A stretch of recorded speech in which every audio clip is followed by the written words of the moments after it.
ನಮಸ್ತೆ ಸ್ನೇಹಿತರೆ, ಎಲ್ಲರಿಗೂ ನಮ್ಮ ಚಾನಲ್ಗೆ ಸ್ವಾಗತ.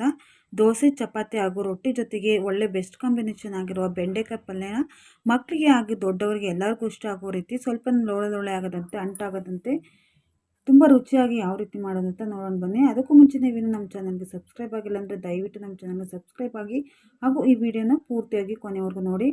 ಬನ್ನಿ ಸ್ನೇಹಿತರೆ, ಬೆಂಡೆಕಾಯಿ ಪಲ್ಯ ಯಾವ ರೀತಿ ಮಾಡೋದಂತ ನೋಡೋಣ. ನಾನೀಗ ಸ್ಟವ್ ಮೇಲೆ ಒಂದು ಬಾಣಲಿ ಇಟ್ಕೊಂಡಿದ್ದೀನಿ. ಬಾಣಲಿ ಸ್ವಲ್ಪ ಬಿಸಿ ಆಗ್ತಿದ್ದಂಗೆ ಗಾಲಿ ಆಕಾರದಲ್ಲಿ ಸಣ್ಣಗೆ ಹೆಚ್ಚಿರುವ ಬೆಂಡೆಕಾಯನ್ನು ಬಾಣಲಿಗೆ ಸೇರಿಸ್ಕೊತಾ ಇದ್ದೀನಿ. ನಾನಿಲ್ಲಿ 1/4 kg ಬೆಂಡೆಕಾಯನ್ನು ತಗೊಂಡಿದ್ದೀನಿ. ಈ ಪಲ್ಯನ 4 ರಿಂದ 5 ಜನಕ್ಕೆ ಆಗೋಷ್ಟು ನಾನು ಮಾಡ್ತಾಯಿದ್ದೀನಿ.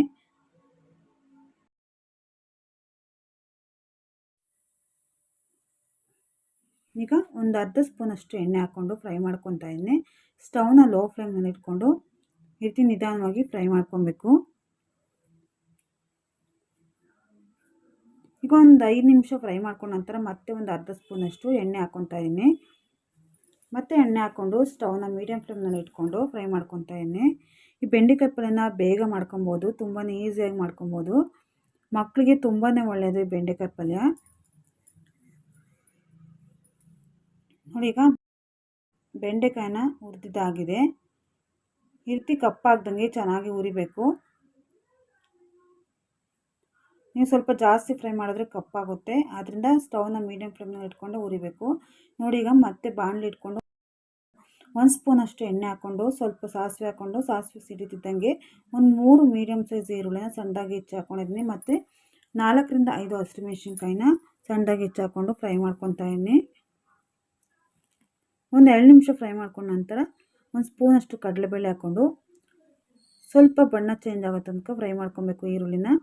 ಈಗ ಆವಾಗಲೇ ಹುರ್ಕೊಂಡಿದ್ದೀವಲ್ಲ ಬೆಂಡೆಕಾಯಿನ, ಅದನ್ನು ಕೂಡ ಬಾಣಲಿಗೆ ಸೇರಿಸ್ಕೊತಾ ಇದ್ದೀನಿ.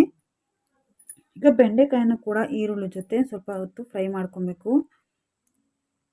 ಈಗ ಲೋಳೆ ಎಲ್ಲ ಹೋಗಿದೆ ಬೆಂಡೆಕಾಯಿನಲ್ಲಿ ನೋಡಿ.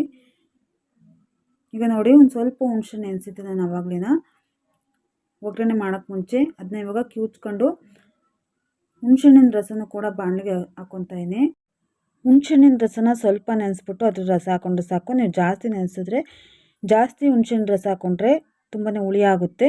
ಸ್ವಲ್ಪ ಲೋಳೆ ಕಡಿಮೆ ಆಗಲಿ ಅಂತ ಮತ್ತು ಸ್ವಲ್ಪ ಟೇಸ್ಟ್ ಬರಲಿ ಅಂತ ಸ್ವಲ್ಪ ಹುಣಸೆಹಣ್ಣು ನೆನೆಸ್ಬಿಟ್ಟು ಅದ್ರ ರಸ ಹಾಕ್ಕೊಂಡ್ರೆ ಸಾಕು.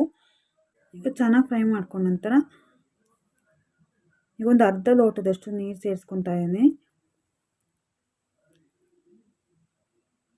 ಈಗ ಸ್ಟವ್ನ ಹೈ ಫ್ಲೇಮ್ನಲ್ಲಿ ಇಟ್ಕೊಂಡು ಚೆನ್ನಾಗಿ ಕುದಿಸ್ಕೊಬೇಕು. ಬೆಂಡೆಕಾಯಿ ಚೆನ್ನಾಗಿ ಬೇಯಬೇಕು. ನೋಡಿ, ಈಗ ಬೆಂಡೆಕಾಯಿ ಬೆಂದ ನಂತರ ಈ ರೀತಿ ಸ್ವಲ್ಪ ಕಲರ್ ಚೇಂಜ್ ಆಗುತ್ತೆ. ಈಗ ಸ್ವಲ್ಪ ಕಾಯಿ ತುರಿ ಹಾಕ್ಕೊತಾ ಇದ್ದೀನಿ.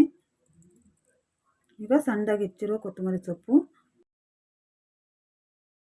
ರುಚಿಗೆ ತಕ್ಕಷ್ಟು ಉಪ್ಪಿನ ಪುಡಿನ ಹಾಕ್ಕೊತಾ ಇದ್ದೀನಿ. ಮತ್ತು ಈಗ 1/4 ಸ್ಪೂನಷ್ಟು ಧನಿಯದ ಪುಡಿನ ಹಾಕ್ಕೊತಾ ಇದ್ದೀನಿ. ನೀವು ಹಸಿಮೆಣಸಿನ್ಕಾಯಿ ಬೇಡ ಅಂದರೆ ಈ ಟೈಮ್ನಲ್ಲಿ ನೀವು ಒಂದು ಅರ್ಧ ಸ್ಪೂನಷ್ಟು ಖಾರದ ಪುಡಿನ ಸೇರಿಸ್ಕೊಬೋದು. ಈಗ ನೋಡಿ, ಪಲ್ಯ ಸ್ವಲ್ಪ ನಿಮಗೆ ತೆಳುವಾಗಿರಬೇಕು ಅಂದರೆ ಇನ್ನೊಂದು ಸ್ವಲ್ಪ ನೀರು ಹಾಕ್ಕೊಂಡು ಫ್ರೈ ಮಾಡ್ಕೊಬೋದು. ಇಲ್ಲ ಗಟ್ಟಿಯಾಗಿರಲಿ ಅಂದರೆ ನೀರು ಹಾಕೋದು ಬೇಡ, ಹಾಗೆ ನೀವು ಪಲ್ಯನ ಮಿಕ್ಸ್ ಮಾಡಿಕೊಂಡು ಸಾಕಾಗುತ್ತೆ. ನೋಡಿ, ಈಗ ಸ್ವಲ್ಪ ನೀರು ಹಾಕ್ಕೊಂಡು ಚೆನ್ನಾಗಿ ಕುದಿಸ್ಕೊಂಡ್ರೆ ಬೆಂಡೆಕಾಯಿ ಪಲ್ಯ ರೆಡಿ ಆಗುತ್ತೆ. ಪಲ್ಯ ಸ್ವಲ್ಪ ತೆಳುವಾಗಿದ್ರೆ ಮಕ್ಕಳಿಗೆ ತುಂಬಾ ಇಷ್ಟ ಆಗುತ್ತೆ. ನೀವು ಗಟ್ಟಿಗಾದರೂ ಮಾಡ್ಕೊಬೋದು, ಸ್ವಲ್ಪ ತೆಳುವಾಗಾದರೂ ಮಾಡ್ಕೊಬೋದು. ಹೇಗೆ ಮಾಡ್ಕೊಂಡ್ರು ರೊಟ್ಟಿ, ಚಪಾತಿ, ದೋಸೆಗೆ ತುಂಬಾ ಚೆನ್ನಾಗಿರುತ್ತೆ. ಸ್ನೇಹಿತರೆ, ಈ ವಿಡಿಯೋ ನಿಮಗೆ ಇಷ್ಟ ಆಯಿತು ಅಂದ್ಕೊತೀನಿ. ಇಷ್ಟ ಆದರೆ ಪ್ಲೀಸ್ ನಮ್ಮ ಚಾನಲ್ಗೆ ಲೈಕ್ ಮಾಡಿ, ಈ ವಿಡಿಯೋನ ನಿಮ್ಮ ಸ್ನೇಹಿತರಿಗೆ, ಫ್ಯಾಮಿಲಿ ಮೆಂಬರ್ಸ್ಗೆ ಶೇರ್ ಮಾಡಿ, ಹಾಗೂ ನಮ್ಮ ಚಾನಲ್ನ ಮರೆಯದೆ ಸಬ್ಸ್ಕ್ರೈಬ್ ಮಾಡಿ.